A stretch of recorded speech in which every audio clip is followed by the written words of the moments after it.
मित्रों, इस संसार में बहुत से लोग ऐसे हैं जो अच्छे कर्म करते हैं और बहुत से ऐसे भी लोग हैं जो बुरे कर्म करते हैं और मनुष्य को अपने कर्मों का फल भुगतना ही पड़ता है।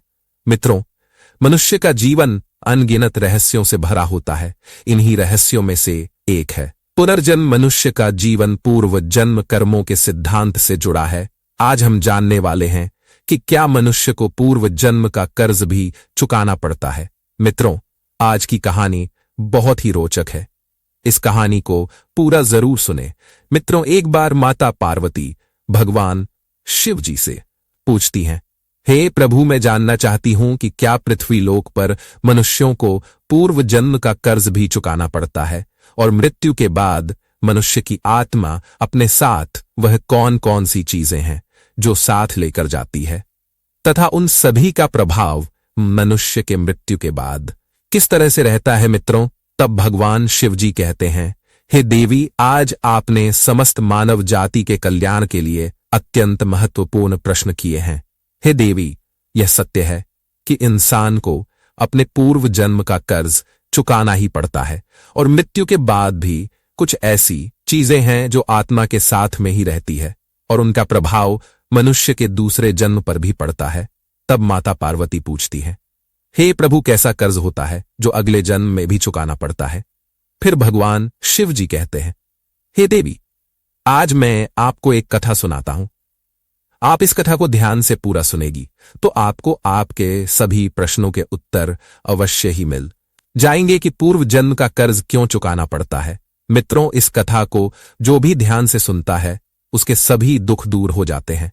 इसलिए इसे पूरा ध्यान से जरूर सुने और जो भी भगवान शिव जी को सच्चे दिल से मानता है वह कमेंट में हर हर महादेव जरूर लिखें। भगवान शिव जी कहते हैं, हे देवी, एक समय की बात है, मगध देश में किशोर नाम का एक पंडित रहता था। उसकी पत्नी का नाम सुमन था। किशोर का जन्म एक गरीब घर में हुआ था, इसलिए वह अत्यंत गरीब था, परंतु वह अत्यंत बुद्धिमान और मेहनती था। किशोर में एक खास बात यह थी कि उसे धन का लालच नहीं था। वह अपनी मेहनत के दम पर धीरे धीरे धन का संग्रह किया, लेकिन अब किशोर में परिवर्तन होने लगा। जैसे जैसे उसके पास धन का संग्रह होने लगा, वैसे वैसे वह दिन रात उस धन को बढ़ाने की चिंता में डूबा रहता। उसकी पत्नी सुमन भी धन की अत्यधिक लालची स्त्री थी। भगवान शिव जी कहते हैं, हे देवी, आप तो जानती ही है कि इंसान के पास कितना भी धन हो जाए वह उसके लिए कम ही रहता है।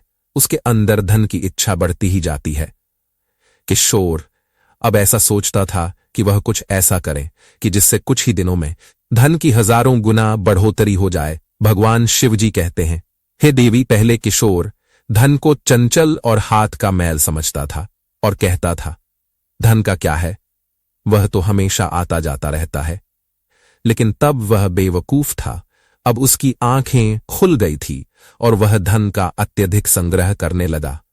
उस धन से दान, धर्म आदि करने लगा तथा वह साधु और महंतों की सेवा करने लगा था। पहले उसकी ईश्वर में बड़ी ही श्रद्धा थी, किंतु समय के साथ साथ उसके अंदर धन की लालसा प्रज्वलित हो चुकी थी। धन की लालसा ने उसके सभी सद्गुणों और अंतरात्मा को नष्ट कर दिया। पहले किशोरी के द्वार पर कोई संत महात्मा आते थे तो वह खुशी मन से उनका आदर सत्कार करता था, परंतु अब आदर सत्कार के समय मुख पर निराशा और मायूसी ही रहती है। मित्रों, भगवान शिव जी कहते हैं, हे देवी, एक बार की बात है, एक साधु तीर्थ यात्रा के लिए जा रहा था तो रास्ते में उसे किशोर का घर दिखाई देता है। साधु ने सोचा, संध्या हो चुकी है, आज की रात बिताने के लिए इस घर में स्थान देखता हूं। तब वह साधु किशोर के द्वार पर पहुंच जाता है और किशोर से कहता है, हे पुत्र, मैं यात्रा के लिए जा रहा था और संध्या हो चली है। यदि आज की रात बिताने के लिए साधु को स्थान मिल जाए तो अच्छा होगा। मैं बड़ी ही आशा से आपके द्वार पर आया हूं। साधु ने बड़े प्रेम भाव से किशोर से यह बात कही, जिस कारण से किशोर का हृदय भक्ति भाव से भर गया और वह उन्हें प्रणाम करते हुए बोला, जरूर महात्मा जी, आपकी सेवा करना तो मेरा परम धर्म है। तब वे साधु मुस्कुराते हुए कहते हैं, हे पुत्र, आजकल के समय में तुम्हारे जैसे भक्ति भाव वाले पुरुष बड़ी कठिन से मिलते हैं। इस प्रकार से साधु के मुख से अपनी प्रशंसा सुनकर किशोर बहुत ही खुश होता है। किशोर को ऐसा लगा जैसे उसे स्वर्ग में ही स्थान मिल गया हो। यह सोचकर किशोर बोला, महाराज, अगर हम आप जैसे संतों की सेवा नहीं करेंगे तो इस मानव जीवन का क्या लाभ कहते हुए किशोर साधु जी को अपने घर के अंदर ले गया। जब उन्होंने घर में प्रवेश किया तब किशोर ने उनके स्वागत सत्कार में कोई कमी नहीं छोड़ी। भले ही किशोर इतना आदर सत्कार नहीं करना चाहता था, लेकिन इस महात्मा की बातों में कुछ ऐसी शक्तियां थी कि उसके वर्षों पुराने विचार चंद पलों में बदल गए।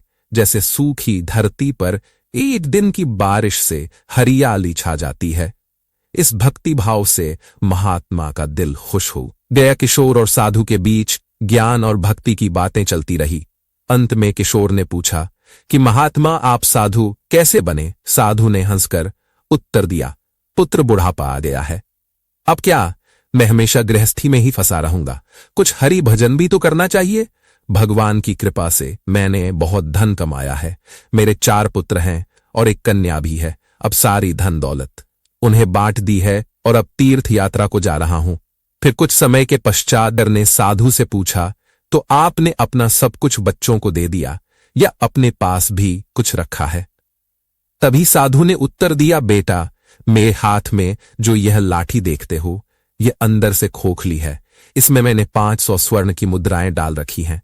यात्रा में कभी कभी धन की आवश्यक भी पड़ जाती है। ये कहते कहते साधु को नींद लग गई, लेकिन किशोर की आंखें जाग रही थी और यह सारी बातें उसकी पत्नी सुमन ने भी सुनी तथा जान ली थी।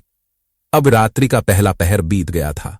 वह बार बार महात्मा की लाठी को देख रहा था और मन ही मन कुछ सोच रहा था। अब उसके अंदर लोभ की माया का संचार हुआ, किंतु उसकी अंतर आत्मा इस घृणित कार्य को करने से रोक रही थी। किंतु वहीं मन की दुष्ट आत्मा सुवर्ण मुद्राएं पाने की जिद पर अड़ गई। कुछ समय तक इस संघर्ष में ही उसके मन का बुरा हाल हो चुका था कि तभी उसकी पत्नी उसके पास आकर बैठ जाती है और कहती है, स्वामी, आप किस गहरी चिंता में हैं?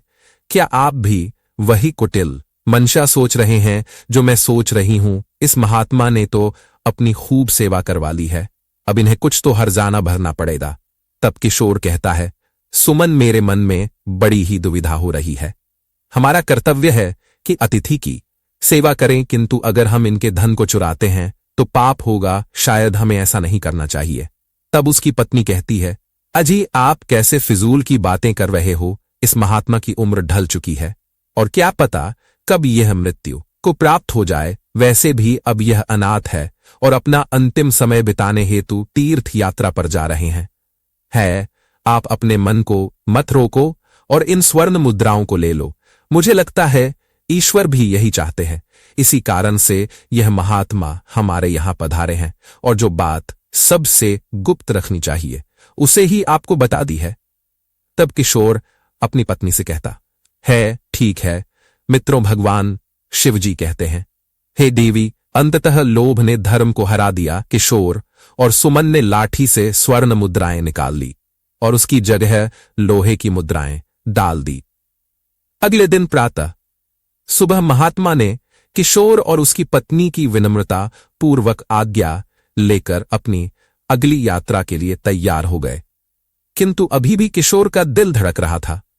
उसे डर था कि कहीं साधु को शक न हो जाए। इस ख्याल से उसका चेहरा पीला पड़ता जा रहा था। लेकिन महात्मा को इस बात की कोई खबर ही नहीं थी। वे तो हंसते हुए बातें कर रहे थे और रात की मेहमान नवाजी के लिए बार बार धन्यवाद दे रहे थे। अपितु जाते समय किशोर ने कहा, महात्मा जी, मेरे यहां संतान नहीं है। कृपया भगवान से प्रार्थना करें कि हमारे यहां संतान हो जाए। वैसे तो हम पापी हैं, हमारी प्रार्थनाएं का कोई असर नहीं हो सकता, किंतु आप तो महात्मा हैं, भगवान आपकी बात जरूर सुनेंगे।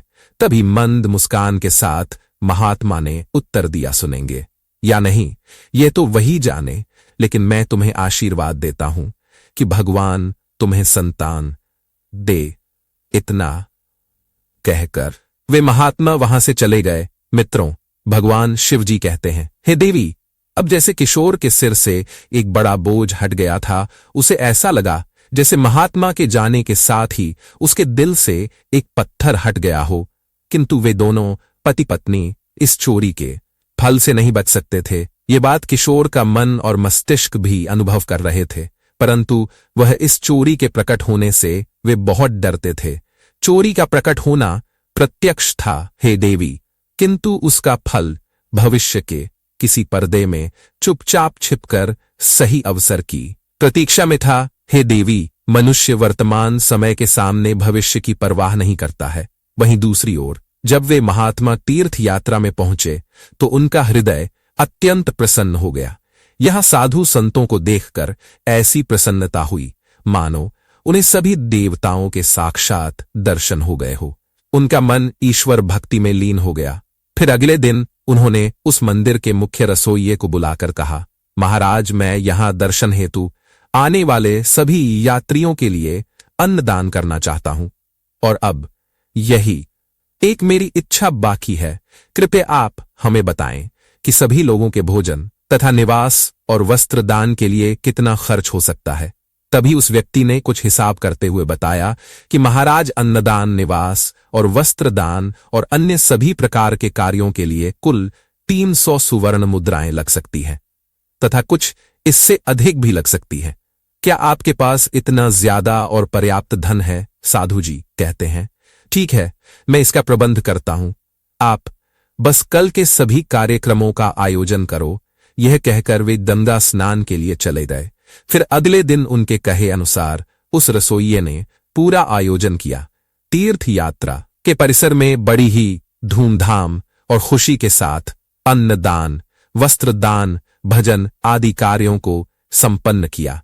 वहां मौजूद सभी लोग देखकर खुशी से कहने लगे, महात्मा स्वयं गरीब होकर कितने ही दयावान हैं, और जिनके पास धन की कोई कमी नहीं होती है, वे व्यर्थ के दिखावे बाजी में लुटा देते हैं, बेटों के विवाह पर उड़ा देते हैं, परंतु धर्म की राह पर एक कौड़ी भी खर्च नहीं करते। यह एक नेक दिल मनुष्य है जिसने अपना धर्म समझा और धर्म के सामने धन का मोह नहीं देखा।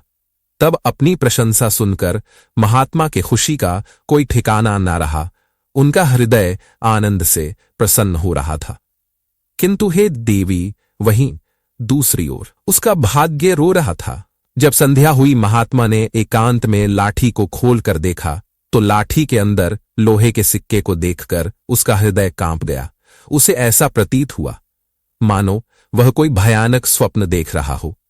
उसे अपनी आंखों पर यकीन नहीं हो रहा था। वह चाहता था कि यह स्वप्न जल्द से जल्द टूट जाए, पर यह कोई ऐसा स्वप्न नहीं था जिससे नींद खुल जाए। उसने बार बार अपनी आंखें मलमल कर देखा, पर सिक्के वहीं थे। अब उस महात्मा को थोड़ी ही देर में रसोइयों को हिसाब कर उनका धन लौटाना था। उसने सोचा, अब क्या होगा? अपमान की छवि उसकी आंखों के सामने खींच गई और कहने लगा, हे प्रभु, आप मुझे क्षमा करें। और महात्मा कांपते हुए खड़े हो गए। उन्हें अपमान का ख्याल अपमान से भी ज्यादा डरावना लग रहा था।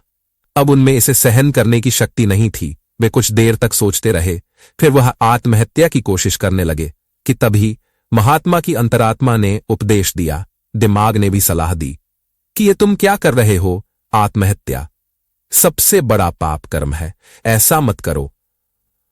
पर निराशा ने हर तरफ से हरा कर रख दिया। महात्मा का चेहरा मृत व्यक्ति की तरह फीका पड़ गया था। तब उसने चारपाई पर खड़े होकर अपनी गर्दन में फंदा डाला और कांपते हुए पैरों से चारपाई को ठोकर मार दी।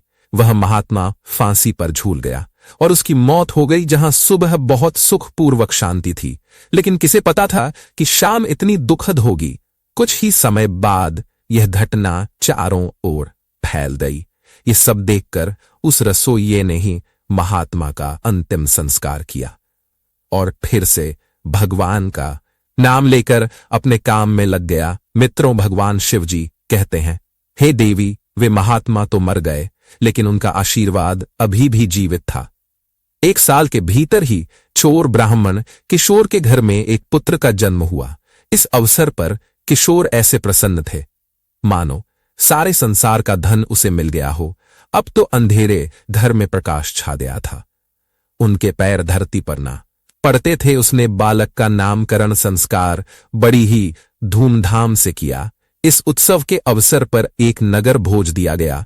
उस दिन किशोर ने अपनी सारी जिंदगी की कंजूसी निकाल दी और धन को पानी की तरह बहाया, और बालक का नाम प्रकाश रखा गया। जैसे जैसे वह आयु में बढ़ता जाता, किशोर की कामनाएं बढ़ती जा रही थी। प्रकाश बहुत ही शांत और भगवान का उपासक बालक था।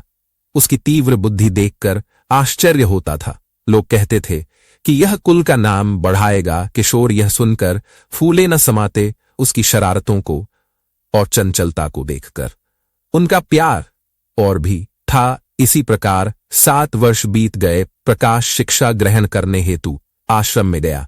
वहां भी उसके गुणों का विकास होने लगा। किशोर यह देखकर ईश्वर को धन्यवाद करता था। लेकिन कभी कभी जब उसे उस महात्मा के साथ अपने दुर्व्यवहार की याद आती तो उसके दिल में चुभन होती और उसकी आत्मा पर एक अनजाना सा डर छा जाता था। उसे बार बार अपने ऊपर गुस्सा आता था। वह अक्सर मन ही मन दुखी होता रहता और मन ही मन कहता कि मेरी बुद्धि कैसी तुच्छ थी, मैंने ऐसी मूर्खता क्यों की होगी। लेकिन बीता हुआ समय उसके हाथ में नहीं आ सकता था। उसने सुवर्ण की 500 मोहरों को एक लाल वस्त्र में बांधकर संदूक में रख दिया और यह निश्चय किया कि वे उस महात्मा को वापस दे देंगे। फिर उन्होंने महात्मा की खोज शुरू कर दी। कई लोगों को भेजा, लेकिन वे उस महात्मा तक नहीं पहुंच सके। इतना समय बीत गया कि अब किशोर उस घटना को भूल गए थे, परंतु वह सुवर्ण मुद्राएं अभी भी एक लाल वस्त्र में लिपटी हुई उसी संदूक में पड़ी थी। मित्रों, भगवान शिवजी कहते हैं, हे देवी, समय गुजरता गया और प्रकाश अब 18 वर्ष का हो गया था। साथ ही उसे एक बीमारी ने जकड़ लिया और प्रकाश के इलाज में काफी धन का खर्च हो रहा था। फिर एक दिन अचानक किशोर अपनी पत्नी सुमन और बेटे के साथ तीर्थ यात्रा के लिए निकल पड़े। वहां पहुंचकर वे एक सराय में ठहरे। वहां किशोर को पता चला कि उनके बेटे प्रकाश का व्यवहार साधुओं जैसा हो रहा है। उनके अंदर वैराग्य आ रहा है। वह दिन रात साधुओं के डेरे में समय बिताता और जब भी किसी दीन, दुखी या गरीब को देखता उसकी मदद करता था। इसे देखकर किशोर बहुत परेशान होते थे, पर वे कुछ कर नहीं पाते थे। प्रकाश उनकी इकलौती संतान थी। उसका मुख देखकर किशोर का क्रोध शांत होता। वह बहुत सोचते थे, परंतु पुत्र के इस स्वभाव का कारण उन्हें समझ में नहीं आता था। फिर दूसरे दिन संध्या समय प्रकाश भजन कर अपने सराय की तरफ लौट रहा था कि रास्ते में एक बूढ़ा आदमी उसे रोता हुआ मिला। तब प्रकाश ने आश्चर्य से पूछा, भाई रोते क्यों हो? तब वह बूढ़ा कहने लगा, बेटा क्या कहूं कहते हुए लज्जा आती है। अगर तुम जानना ही चाहते हो तो सुनो। मैं गंगा जी में डूबकर अपना जीवन समाप्त करने जा रहा हूं, क्योंकि मुझे व्यापार में घाटा हुआ है और मेरे सिर पर बहुत सा कर्ज है। व्यापार में भी नुकसान हुआ है और कर्ज भी है, प्रकाश कहता है। पर यह तो छोटी सी बात है। उस बूढ़े व्यक्ति ने अजीबो गरीब नजरों से प्रकाश की ओर देखते हुए कहा, मुझे अपना कर्ज चुकाना है, नहीं तो मेरे पास आत्महत्या करने के अलावा कोई विकल्प ही नहीं है। तब प्रकाश कुछ देर तक चुप रहा। यह मौन उस दुर्भाग्यशाली बूढ़े व्यक्ति के लिए एक उम्मीद बन रहा था। उसके आंसू थम गए और फिर प्रकाश ने पूछा कि महाराज, आपको कितने धन की आवश्यकता है? कृपया आप हमें बताएं। मित्रों, जब इंसान निराश हताश होता है तब उसे हर कदम पर उम्मीद नजर आती है। उस बूढ़े व्यक्ति ने हिसाब लगाकर जवाब दिया और कहा कि मेरे सिर पर लगभग 500 सुवर्ण मुद्राओं का कर्ज है। प्रकाश फिर से कुछ देर के लिए चुप रहे। फिर उन्होंने कहा, महाराज आप चिंता मत करो, आप बस इसी गंगा के तट पर मेरी प्रतीक्षा करो। बस मैं अभी वापस आता हूं, आपके लिए मैं कहीं से धन का संग्रह कर ले आता हूं। तब बूढ़े आदमी ने कहा, बेटा यहीं पास में ही मेरी एक धर्मशाला है, तुम वहीं आ जाओ। उसी समय प्रकाश भागते हुए वापस सराय में आ पहुंचे। उस समय उसके हृदय में हलचल सी मची हुई थी। उसका चित्त व्याकुल था। वह चाहता था कि जितनी जल्दी हो सके बूढ़े बाबा का संकट दूर कर दें। उसकी दिव्य शक्ति ने विश्वास दिला दिया था कि इस बूढ़े बाबा की सहायता करना मेरा धर्म है। वह एक विशेष भावुकता के साथ अपने सराय पर पहुंचा। तब उसके माता और पिता दोनों कहीं बाहर गए हुए थे। अब प्रकाश का रास्ता साफ हो गया था। उसने संदूक पर जो ताला लगा हुआ था उसे एक पत्थर से तोड़ दिया, फिर से संदूक को खंगालना शुरू कर दिया। निराशा ने अपनी जगह बना ली थी, लेकिन आशा ने बंधन बांध दिए थे। तभी अचानक प्रकाश के हाथ में वह लाल वस्त्र आ गया। उसने उसे कांपते हाथों से खोला और उनका दिल कमल की तरह खिल उठा। उस रुमाल में पूरी 500 सुवर्ण मुद्राएं थी। यह वही सोने की मुद्राएं थी जिसे उसके पिता ने कभी एक महात्मा से चुराया था। जब मुद्राओं की गिनती की तो वे पूरी 500 ही निकली। प्रकाश का दिल प्रसन्नता से भर गया और उसने वह मुद्राएं अपनी जेब में डाली और वस्त्र को वापस संदूक में रख दिया तथा अति उत्साह के साथ उसी बूढ़े बाबा के पास जा पहुंचा और उन्हें वह मुद्राएं दी। मित्रों, भगवान शिवजी कहते हैं, हे देवी, आपके पहले प्रश्न के अनुसार हर व्यक्ति को पूर्व जन्म का कर्ज चुकाना ही पड़ता है। यह वही रसोइये बूढ़े बाबा है जिन्होंने उस महात्मा का अन्नदान और भंडारे का आयोजन किया था, किंतु उनके आत्महत्या करने के कारण इनके ही धन की हानि हुई थी। और प्रकाश वही महात्मा है जो किशोर के घर में जन्म लेकर अपना कर्जा चुकाकर मुक्त हुआ है। हे देवी, अब आगे सुनो। होनी को कुछ और ही मंजूर था। जब प्रकाश वापस लौटा तो उसके मन में एक अनोखी शांति थी, मानो कि उसका जन्म इसी कार्य को पूर्ण करने हेतु हुआ था। अब उसकी बीमारी ने उसके ही प्राणों की आहुति ली। वहीं जब दूसरे दिन सुबह यह बात किशोर और उसकी पत्नी सुमन को पता चली कि उसका पुत्र मृत्यु को प्राप्त हो चुका है, इस दुख के कारण उनका हृदय अत्यंत पीड़ा से भर गया और निराशा के साथ उन्होंने भी अपने प्राणों को त्याग दिया। जब उन तीनों की मृत्यु हुए तो उसी रसोइये ने उनका अंतिम संस्कार किया। हे देवी, जब उन तीनों की आत्माओं को यमराज के दरबार में लाया गया तब यमराज ने प्रकाश को स्वर्ग में भेज दिया। वहीं दूसरी ओर ब्राह्मण किशोर और उसकी पत्नी सुमन को घोर नरक में डाल दिया गया। तत्पश्चात उन दोनों को ही अपाहिज बनाकर धरती लोक पर कुत्ते के रूप में जन्म लेकर वापस भेज दिया। जो भी मनुष्य अपने जीवन में कर्ज नहीं चुकाते हैं उन्हें जन्म जन्मांतर तक कष्ट भोगने पड़ते हैं। इसीलिए मनुष्य को कभी भी किसी भी प्रकार का एहसान और कर्ज चुकता कर देना चाहिए। मित्रों, भगवान शिव जी कहते हैं, हे देवी, आपके दूसरे प्रश्न के अनुसार मृत्यु के पश्चात भी 5 ऐसी चीजें हैं जो शरीर का साथ नहीं छोड़ती हैं और मृत्यु के पश्चात भी उस आत्मा के साथ ही रह जाती है। यानी मृत्यु के पश्चात जब आत्मा दूसरे शरीर में प्रवेश करती है तो यह चीजें आत्मा के साथ उस नए शरीर में प्रवेश कर जाती हैं।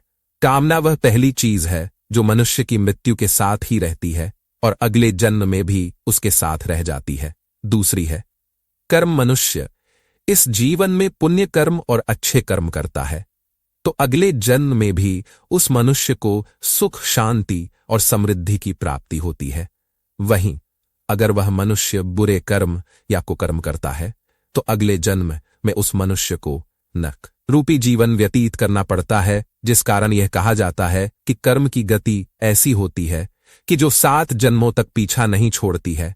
तीसरी है वासना। वासना भी कामना का ही एक प्रकार है।